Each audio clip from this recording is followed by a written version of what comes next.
Squash can be a little bit boring, but this Hasselback roasted butternut squash recipe will get its fair share of compliments when you pass it around the holiday table. This dish can be made in one pan. I've peeled the skins off, cut it in half, and scooped out the seeds. Now it's time to coat it with olive oil. Make sure to get in there really well in the cavity and on both sides. These will be roasted face down. I love to use extra virgin olive oil. I find the flavor to be richer. Lightly seasoned with salt and white pepper. I have my oven heated at 425 degrees. Let's roast these for about 15 minutes, just until they're softened. Do not overcook. While the squash is roasting, I have time to make the glaze. I have one red Thai chili pepper. I love these. Their heat is somewhere between a jalapeno and a habanero. So let's add those into the saucepan. I've got 3/4 cups of maple syrup. It's so nice to add some fire to sweetness. 2 tablespoons of apple cider vinegar, 3 tablespoons of butter, and I'm going to bring the heat up so that we get a good simmer going, about medium heat.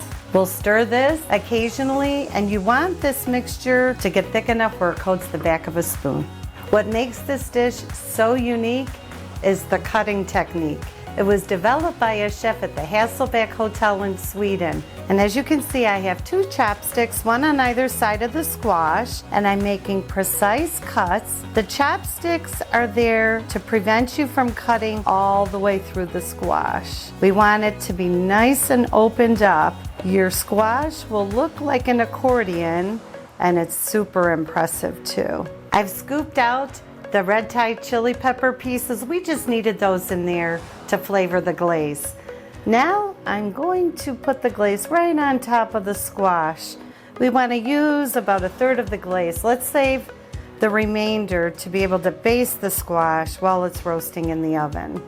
This glaze is the perfect balance between sweet and spicy.